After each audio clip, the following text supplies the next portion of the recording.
cryographie en 2016, Apprendre à vivre sous l'eau, ce qui l'a peut-être débarrassé un peu du besoin de se mettre en scène à la place du petit Masha Kleidemann. On sent que c'est écrit par un musicien, et oui, voilà, vous avez le micro, on sent que ça a été écrit par un musicien. Ça marche, oui.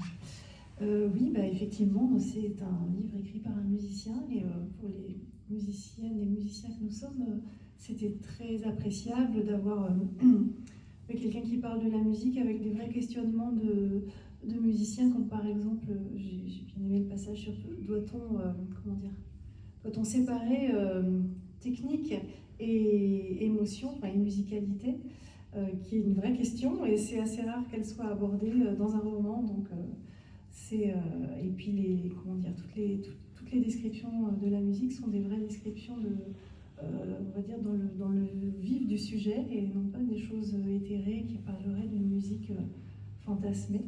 Donc ça fait partie des choses qui nous ont touchés. Et puis évidemment la dimension historique et les rapports entre musique et politique, comment effectivement la déconstruction des systèmes politiques, est-ce qu'elle va de pair avec un moment historique de déconstruction musicale, et toutes les questions que ça implique. Donc c'est un livre assez passionnant.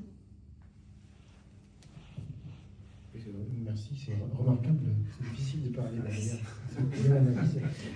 En effet, par rapport à la langue des musiciens, en tant que musicien, on est évidemment touché par ces scènes qui nous rappellent tant de choses pour avoir été élève, de professeurs qui nous ont impressionnés ou qui avaient beaucoup d'autorité, ou qui avaient une ligne directrice très claire. Alors, je pense surtout à la première partie du livre.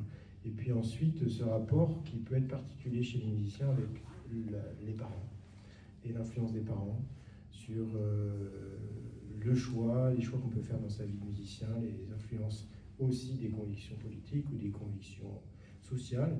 Ce livre parle de tout ça remarquablement, et surtout nous apprend tous, musiciens ou pas, énormément de choses sur tout ce siècle qu'ont pu traverser les musiciens d'origine juive, et notamment de cette région je pense Ukraine, n'est-ce pas, enfin, cette région de l'ex-Union soviétique. L'avantage par rapport au Masque et la Plume, c'est comme les auteurs sont là, on ne peut pas dire j'ai détesté ce livre-là, c'est pas possible. Ah, si, il faut le dire. Si on peut. Moi, je peux dire pourquoi je le déteste. Si vous avez un... Est-ce que je peux dire juste un mot? Ah, allez-y. Mais c'est pas pourquoi je le déteste. Non, je voudrais juste dire, parce que je sais qu'il y a toujours des ennuis et des troubles de la part de mes lecteurs ou des gens qui me lisent là-dessus. Réflexion, politique, musique, on n'a pas le droit de mélanger. La musique était un marchand de rêve. Je me suis beaucoup battu là-dessus. Je continue à me battre. Je suis très fier d'avoir formé des étudiants qui s'intéressent à autre chose qu'à la musique, et pas seulement à faire plaisir aux spectateurs ou au public, mais à leur apprendre des choses, à leur apporter des choses. Et je voudrais juste terminer en disant le culot. Alors là, pour le coup, c'est contre moi. Mon culot de jeune garçon, de jeune violoniste, presque débutant, enfin en tout cas tout jeune, rencontre avec Yehudi Menuhin, et il y a eu un dialogue je crois qu'il pourrait tout à fait résumer mon bouquin. C'est-à-dire que Menuhin, comme d'habitude, me dit, tu sais, moi, quand je joue, c'est formidable, et je voudrais que tout le monde oublie tout. Et d'ailleurs, je crois que tout le monde oublie tout. Et moi, qui étais très culotté, je devais avoir 16-17 ans, je lui ai dit, moi, quand je joue, j'aimerais bien que tout le monde se souvienne de tout. Mais ça ne plaît pas aux gens en ce moment. Merci beaucoup. Ami Flammer, mesdames et messieurs, on peut applaudir.